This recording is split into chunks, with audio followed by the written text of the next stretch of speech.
Final race of the day at Sha Tin. It's a Class 2 over the 1,200 metres. We've saved the best till last. Here they are, headed by California Whip. Victor Wong, a ride from Barrier 2, taking an extra £5 off. Perfect match on a hat-trick, down in class, but Barrier 11 for him. Duke Y, two-time course and distance winner this season, behind Computer Patch over the 1,000 metres last time out, who also comes back up in trip. Transcendent, strong win. First up over the 1,200 from Barrier 12, gets the inside gate this time round. Speed Vision, Barrier 12, he likes to roll forward as well. Last up winner at Happy Valley. And Grayson Mercy down in trip from the 14 down to the 12. Gets Barrier 10. Grant Vanderkirk in the saddle. As far as Chung Fro is concerned, been a few. California Whip, Mission Tycoon, Gunnison, Hong Kong Bet, Shining Ace and Speed Vision have all spent some time north within the last 30 days. Now we've made our way across to the touchscreen to have a look at the speed map and a couple of key races as well. And as far as the speed is concerned, Tom, there might be a little bit of competition here. Gunnison possibly find the front, but is Zach Purton going to have to be positive from Barrier 11 on Perfect Match? I think he probably has to be on Perfect Match because there's going to be a little bit of an annoyance factor from this horse here, Speed Vision, who's going to be ridden by Wagner Borges, I think, is riding Speed Vision. So what he decides to do on him, I guess, will make a little bit of a difference. If he's trying to sit three wide, might be a bit of an annoyance factor to horses like Perfect Match and whatnot. Computer Patch, we've seen him to a good effect from back in the field, but they have been riding him a little bit handy. I thought still probably maybe one or two places back would see him to best effect. Hong Kong Bet there. Mission Tycoon, he was relatively handy in a recent barrier trial, but he's just lost all form. He's coming back from an operation. And this horse here, Helena Baby, he's got the blinkers going on for the first time, but hasn't shown enough to date yet, Helena Baby. All right, Transcendent, after a tough run last time, winning from Barrier 12, gets the inside gate this time round. Strong finish to the programme, Paul. Yeah, looking forward to this programme, and Speedy King is the first horse we're looking at. Alex Lyle will take them out. Barrier 4, so he should get a nice run in. He's popped up at big odds before, Speedy King, and his work's been pretty good leading into this. This is a tougher race, and but he is very a versatile horse. Next one we're going to look at here is Computer Patch. Look, he's coming here to 1,200. He did win over 1,000 last time, but his work's good and he goes nicely. Matthew Chadwick will take them out on race day. He's cherry ripe. And Transcendent, the next one we're going to have a look at now. He's one start, one win. Did win nicely enough. You can see he's keen though. Look, he really wants to get on with it. We'll see if he can go on and win 2 in a row here in Hong Kong.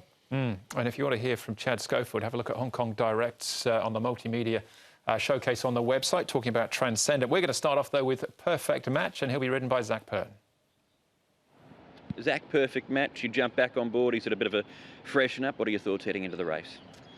Well, he's an honest horse. He always gives his best. He goes well when he's fresh. He ran very well at this course and distance earlier in the season, travelled 4 wide, no cover, and looks like that might be the same again this weekend. So he's going to need to be at his best. There's a lot of pressure in the race and it's a bad gate. We're going to need some luck. What was your take on the trial that you rode him in? His trial was good. You know, his horse that always wants to please, and he did that. And just, you rode him last season. This is the first time you're jumping on board this season. From 3 to 4, has he improved the way that you thought he would back last season? He was very raw last season. There wasn't a lot of him. He's filled out into his frame a little bit better, even though he's still quite a lightly framed horse, but he has developed. Mentally, he's got a lot more confident. He was a horse there at one stage that was quite timid around other runners, but he's learned to accept that, and I'm sure that's helped him. And the other horse in the race I wanted to ask you about, Transcendent, what did you make of his first up win for you that day? Yeah, it was good. He did what I thought he was going to do. He'd been trialling well. He was giving me a good feel. It was an awkward gate. I had to go a long way back. He sprinted through nicely, and I thought when he got to the front he switched off, so there's a little bit more there, and there's no doubt he's up to this grade. Was it your choice, though, to go with Perfect Match here? I had the booking on Perfect Match quite a way out. With these Class 2 and Class 1 races, there are normally only 1 or 2 of them available every month, and the trainers are quick to look ahead, and Perfect Match was booked quite a way out. All right, there you go. That clears up that. Anyway, we're going to have a look at Perfect Match in action, actually, last time out. So Alexi Bedell's been riding Perfect Match for his last 2 wins, but Zach, no stranger here to this horse either, having won on him a couple of times in the past. Yeah, given plenty of time to get over that last start win as well on the 27th of January over Fast Most Furious. I guess there'd be a little bit of a concern because he did come back with blood in the track here. He's had a recent quiet trial since with Zach on board for a 4th, so freshened up here. Just the draw makes it a little awkward, I feel. Yeah, he used to give a little bit of weight away to some of his rivals as well. So with that wide draw, that I still think he's a really nice horse, and he's going to go close. But there's a couple I've got it ahead of him. All right, OK. Well, we'll see if includes any of these horses here. Next one we're going to have a look at is Computer Patch. This is the win down the straight last time out. The other horses to consider. Duke White out wide here. He eventually finishes in 3rd place. We've got Water Diviner in behind them. He runs 7th, and Shining Ace eventually in 10th. Yeah, now, of these two, Computer Patch and Duke White, I like both these horses. Look, Duke White came from behind Computer Patch, had a harder run over 1,200 metres and beat him fair and square. This time, Computer Patch beat him over 1,000. Back to 1,200 with a really strong pace. I'm leaning towards Duke White over Computer Patch. I just think he's a horse who's had such a good breakout season, and it was another good run there. He was really thundering home there too, wasn't he, Duke White, over the final stages. The horse I'd be keeping an eye out on that race as well would be Water Diviner, back up to 1,200 metres. He's a horse that was running on at the end there. All right, OK, on to the next race. Hong Kong Bet here. This is finishing in 3rd place last time out. Gunnison, always honest, and we've got him prominent in the speed map as well. Speedy King, we saw him in track work.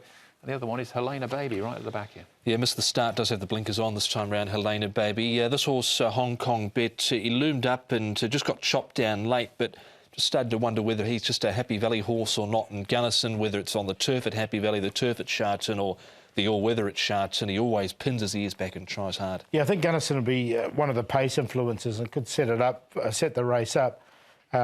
With Gunnison. The other horse, Helena Baby, I'm waiting until it rains for him. Yeah. All right, so that was Waldorf flashing home down the outside to grab that late victory.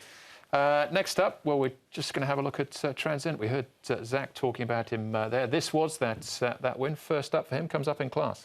Yeah, look, it's very hard to win fresh up, sort of at the top of Class 3, bottom of Class 2, because he was on a rating of 80. He's now gone up to 85. And look, I had a look over the record. Some of these horses to win 2 in a row, it's very hard. I mean, Eagle Way didn't, Werther didn't, but although Werther got beaten in the nose in the Classic Cup, so he had a little excuse there. But if this horse does win this race, he's got a massive future in Hong Kong. And I think we need to look at the recent examples coming out of the Tony Cruz stable, the likes of Private Secretary, who won first up, hasn't been able to go on with it, and the other one, Star Performance, won first up, wasn't able to go on with it. All right, Pizzicato was his name when he raced in France, and in the UK won the All-Weather Championships as well. Mission Tycoon here in the club colours up at Chung Fa. The other horse here is California Whip we're having a look at. He's had throat surgery for a roaring condition. Look, he's lost all form, has this horse. Of course, he won through the 4-year-old series last year. He's had those breathing issues now. Couple of trials up at Chung Fa, not a lot of pressure. Barrier 14's very awkward. I can't have him. No, me either. I've left him alone. He seems to have really lost all form, hasn't he? I don't know if when it was the 4-year-old series that was his birthday or not, but he just hasn't gone on with it at all.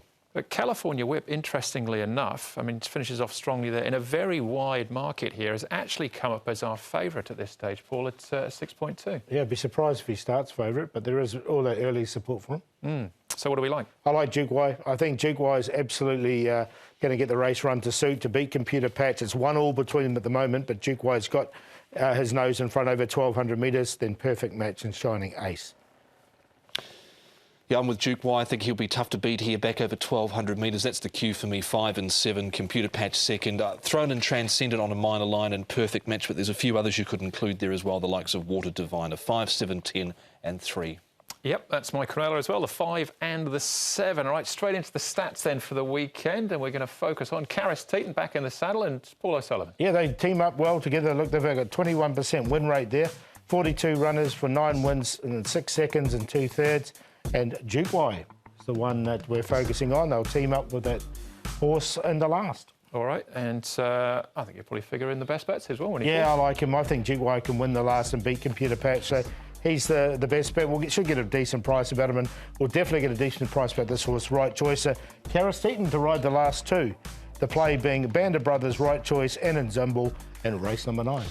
Right, I'm going with Band of Brothers there, race 9, number 4, Paul O'Sullivan, Zach Purton back down into Class 3. Team Power, race 5, number 6 is the Valley Runner for Chad Schofield and Ricky Yu.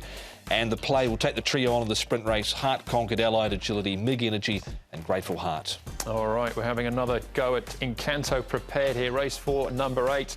Joe Moreira. He could ride the first 3 winners. If he does, he'll come up short. Corrientes in race number 7, first up here for David Ferraris, but I like the trial. I think he could do something on debut. And Canada prepared Cathri Prince and Iron King.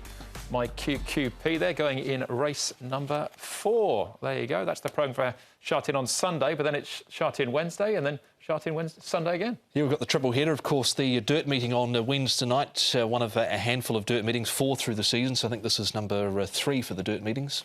Yeah, it's always an interesting one. We always get some good dividends coming out of that meeting. As long as you're on, that's the main thing. But that's the show. Thanks for watching. On behalf of Paul, Tom and the rest of the team, hope to see you at Sha Tin on Sunday. We will be racing to win.